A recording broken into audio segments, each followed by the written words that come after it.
You know, what's up mga kachocho? Ito na naman, Viking Barista 76.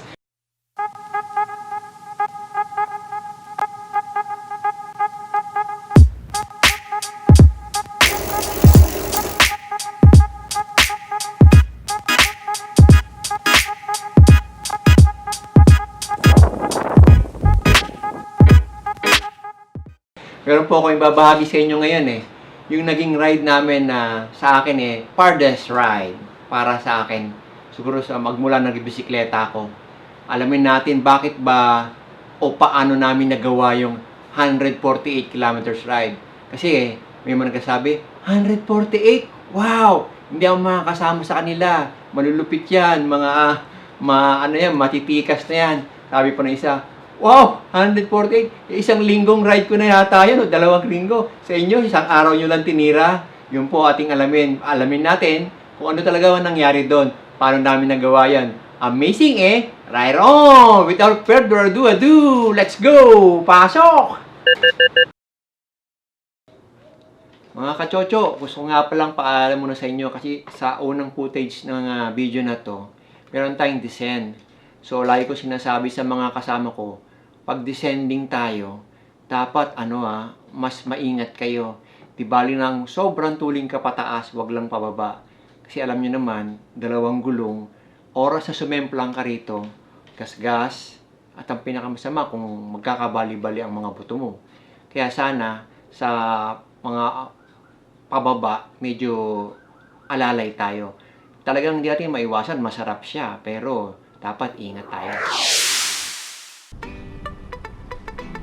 Dito po nga po sa pababa na to talagang ang sarap ng masarap, maayos siya. Kasi medyo may banking siyang onte, pero dapat nga po ingat tayo kasi baka may kasalubong tayong sasakyan. Kasi dito sa two-way siya Saka doon sa pababa na yan, merong intersection. Pero nag-i-stop naman yung mga kotse doon bago tayo siya lumabas kasi alam nga nila na may mga bumababa dito at alam nila na yung pababa o yung pataas, ito ang right of way.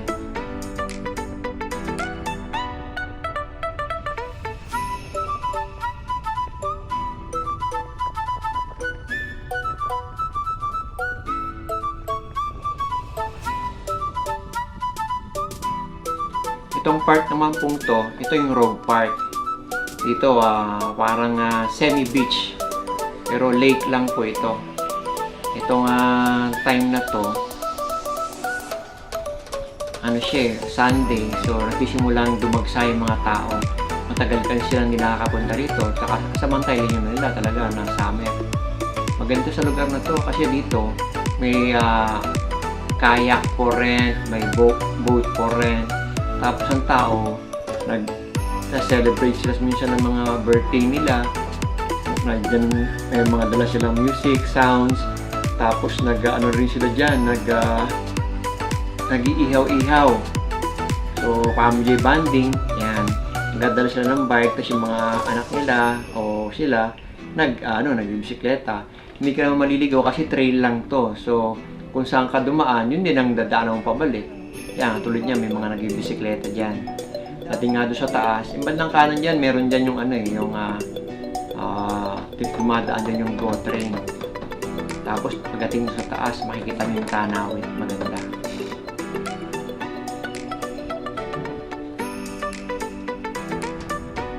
Dito sa taas na to, dito kami madalas unang stopover namin galing sa bahay. From here, mga na siya 10 to 12 kilometers or 11, something ganyan naglalaro kung saan ka pipiliin mong daan.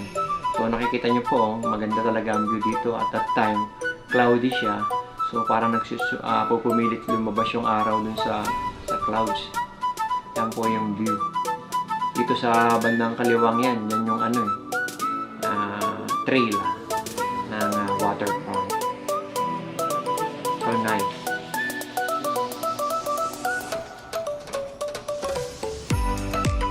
Morning mga kachocho! Kasama natin si Kachochong Efraim ngayon. Try naming mag-century ride today. Kailangan pag-century utay-utay para hindi tayo malaspag kaagad. Pero sa awa ng maganda panahon ngayon, 24.0 ang temperature. So tapos hindi siya ganun kainit, hindi maaraw, cloudy. Kaya sana wag-umulan. Hindi ganun makaaraw tulad ng last week. Ang tindi ng init, umabot ng 30 plus. Ngayon, mga 24 lang. 24 siguro, maximum na niya ng 28 till 28. Sana ma-maintain hanggang matapos namin yung ride. So, samahan nyo kami. Maya-maya, nandito kami sa Pickering na. Punta na kami ng north at alagpas na kami ng 401. Sige mga kachocho, see you. After po ng road park, yumiyahe na kami ng papuntang north. Itong maganda pong community na dito. Ito lalabas kami ng Altona. Ito yung bahay nila, oh. Yung harapan pa lang ng bahay para pwede ka na magpatayo pa ng malaking bahay. Tapos makikita nyo po nga doon sa mga footage niyan yung itsura ng bahay. Parang minsan 2-3 tao lang ang nakatira. Pero parang malapalasyo eh. Baka kung diyan ka nakatira, hindi mo na makita kung nasaan yung mga yung mga kaibigan mo, yung mga kasama mo sa bahay. Maghahanap pa na kayo. Ang lalaki ng bahay.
Dito sa part na to, makikita nyo po nakabundot pa ako kay Efrain.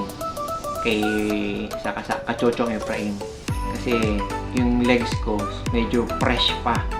Pero nung medyo umaabot na kami ng mga 20 kilometers napapansin ko unti-unti na siya lumalayo. Kasi nagsisimula nang tumaas yung kalsada. At nararamdaman ko na yung legs ko hindi maka-cope up sa kanya.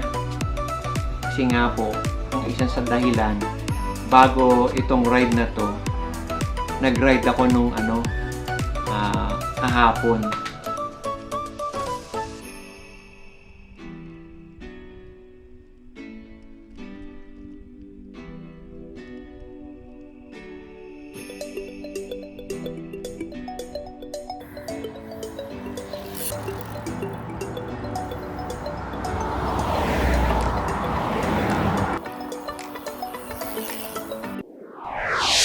Ayan po, dito sa lugar na to, nakaka 35 kilometers na kami. Ito, nakarating na kami sa Stouffville, tapos sabi niya, daan daw kami dun sa pinsan niya. May pinsan pala siya sa lugar na to, pupuntahan din namin yun. So, makikita nyo sila.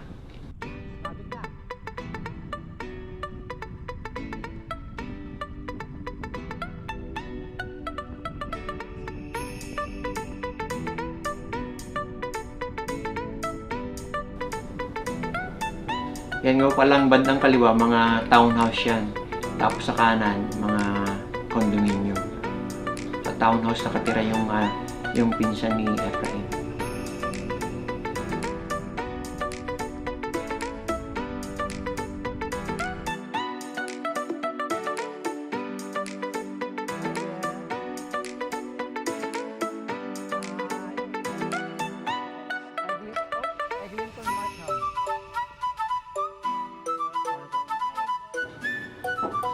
So naisipan namin mag-break dito sa loob ng Tim Horton.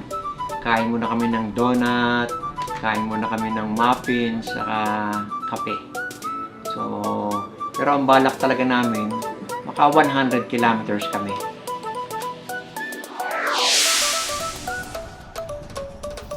Galing sa Tim Horton, ito na yung Stouffville Road. At the intersection, dapat sa Warden, kakaliwa kami doon. Pero minto kami kasi parang medyo aambon ng onte eh. Chinek namin yung navigation namin. So nakita namin, let us take Warden para makauwi tayo. So kumanan kami sa Warden. Ito nga doon sa, natutuwa kami sa kalsadang to kasi ang daming cyclist. Tapos yung mga cyclist, grupo-grupo pa sila. Pareho sila ng mga uniforme. Tapos talagang kung makikita mo naman yung mga katawan nila, talagang wow. Parang pang triathlon. Talagang hataw sila eh. Tapos ayun, biglang bumabaksak na yung ulan, yung aambon na. Kaya naghahanap na kami, saan kami sisilong. So may nakita kami ito, makapal yung mga puno. Dito kami sisilong sa lugar na to.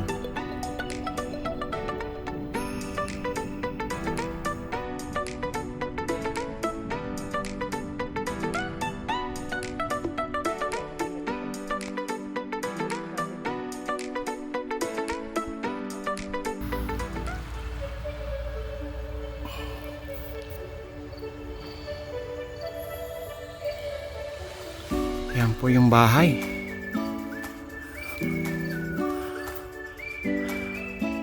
Nakakatuwa sa bahay na to.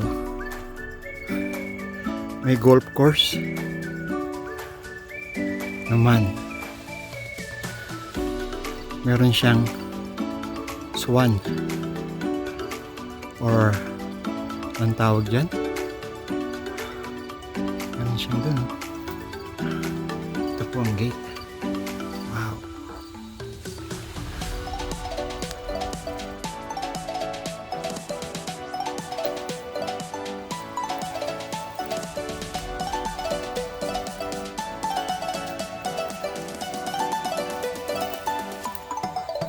May sarili siyang lake loob ng bahay.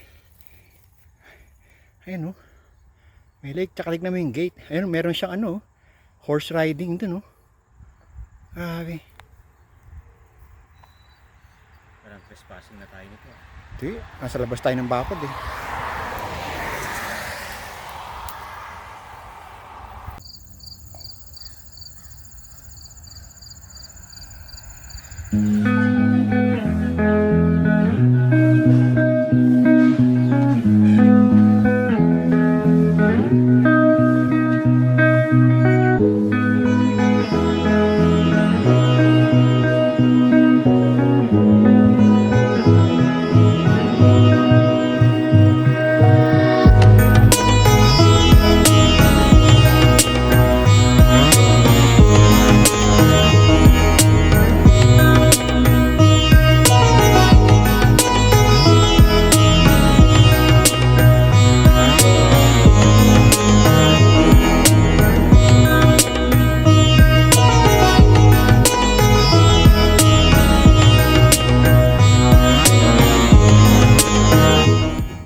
Dumain ng damo.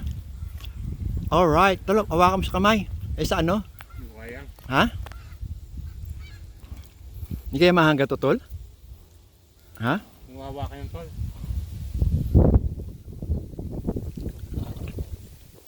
At baka may COVID siya, ganon? May COVID daw kayo? Tol, tabi ka. Ayan Ayos. Ayos Meron kaming treat. The horse. And they have 18 kilometers ahead. So ito medyo maambon Nakikita niyo po, halos wala na akong sinusundan. At makikita niyo dun sa dulo ng video na yan, parang hinahabol ko langgam. Kaya after this ride ang bininyagan ko yung kasamang kachocho natin The Punisher. talagang pinahirapan niya ako eh. Sabi ko, ibang pagkakataon na makakabawi din ako dito. So, isa sa mga natutunan ko yun, na dapat pag may big ride ka, prepare ka, huwag ka na magpaligoy-ligoy. Pero alam niyo po ba ang dahilan bakit kami umabot ng 148? Kasi itong si Kachochong Efraim, sa ano siya eh, dun siya sa, kabisado niya yung lugar. Alam niya dapat, pag galing siya, sa pauwi na siya, kakaliwa siya. Pero sabi ko, nung tinignan ko, kanan. So, kumanan kami. Tapos marami kami nakakasalubong na natutuwa kami, marami cyclist. Sa lalakas pumidal, sabi namin, kasi simula lang yan tayo. Pauwi na, kaya pagod na tayo. Yung pala, dapat kumaliwa kami, napunta kami sa kanan. So, papunta kami ng north. So, habang pumipidal kami ng pumipidal, sabi ko, bakit 2 oras na yata, hindi ko pa rin nakikita yung intersection ng 401 o 407. Dapat nalagpasan na namin yun So, sabi ko, siguro malapit na yun. Buti na nagkataon, nag-break kami ulit. Sabi ko, break muna tayo. Tapos, nung chinek ko ngayon yung navigation namin, sabi ko, magmula rito, going home, nakalagay 3 hours. So, 68 kilometers pa ang layo namin sa bahay. So, mali pala yung namin, yung naging daan na, way namin. Dapat, imbis na kaliwa, kumanan kami. Kaya, napalayo. Pero ito naman pong si Punisher, tuwang-tuwa. Gusto rin niya para magkaroon ng record na longest ride na hindi ko alam. So, sabi niya, halika, sige, maging lang tayo. Pagdating dun sa 100 o 110, mag-bus na tayo pa uwi. So, pumayag na po ako. Wala namang magagawa kasi dun sa itong daan na dinadaan namin yan, wala na pong sasakyan, yung mga private lang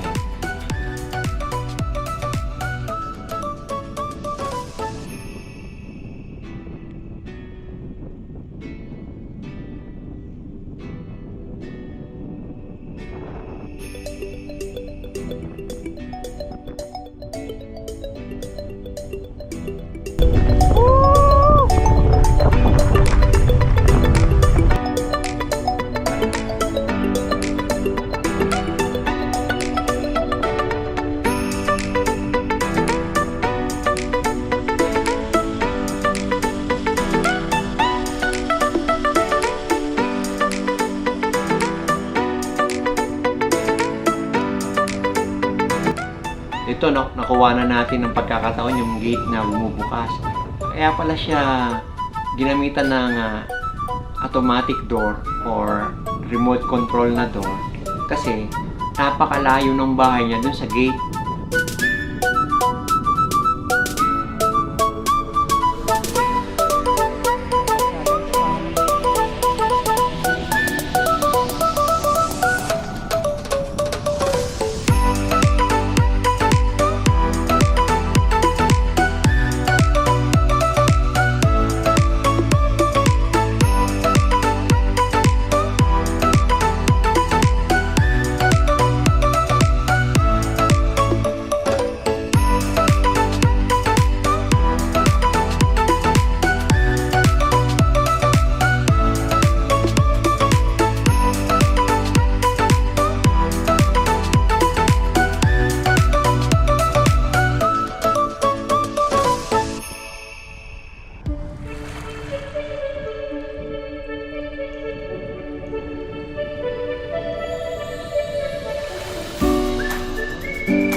Alam ko ba, nung nakarating na kami dun sa 110 o 120.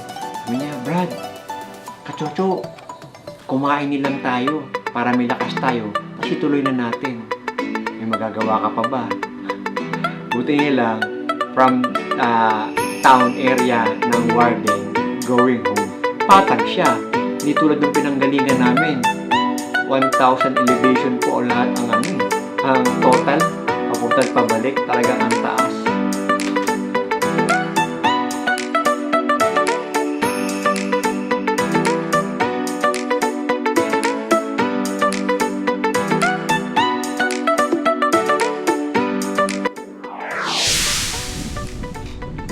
Pong area to sa Brimley to eh. Maganda dito sa area na to dahil malalapad yung malapad yung bike lane nila. Dating two-way to, pero ginawa nilang one-way. I mean, one lane. Pero nakalagay nga lang diyan, parang temporary bike lanes. Kasi nga dahil sa pandemic. So parang mas ine-encourage yung tao na magbisikleta. Kasi parang dito po mas safe pa ang mag-bike kaysa mag-commute. Kasi sa loob ng bus, minsan nagkisiksikan na rin tao eh. Ano pag rush hour, marami pa rin gumagamit ng bus. Eh pag nagbabike ka, wala kang katabi. So, hindi mo na kahit hindi ka na magmask kasi wala namang tao. Yun nga, kita nyo sa kalsada, walang tao, walang tumatawid. So, kung tatawid, malayo sa inyo. Sila yung mga nakamas. Ito, laspag na kami. Halos mahigit 144 o 45 na ang biyahe namin. Pero pagdating sa bahay, medyo nag-recovery ride muna kami. So para at least yung pagod na legs, medyo lumambot-lambot siya.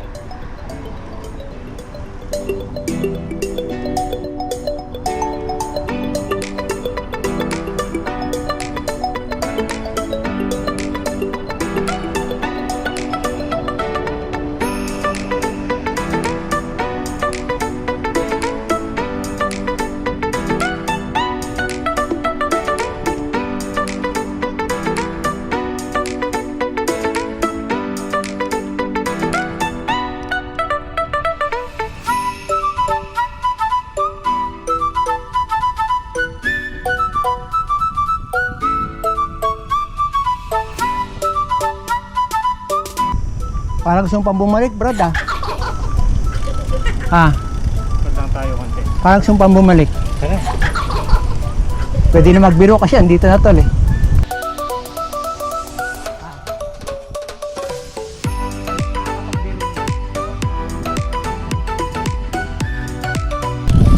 Isa pa?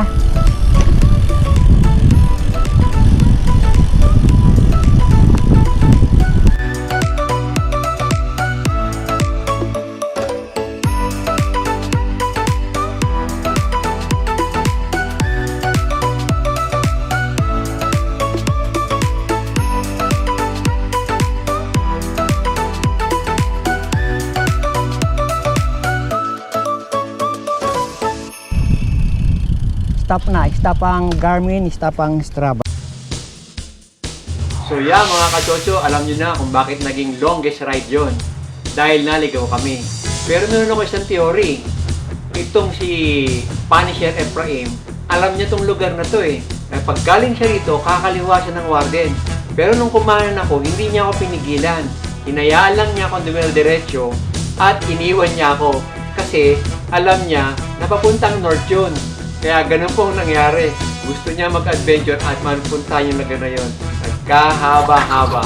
Pero, tatanggapin ko yun. Okay sa akin yun. Sana maligaw pa ulit kami. Ewan ko, abangan yun ang susunod.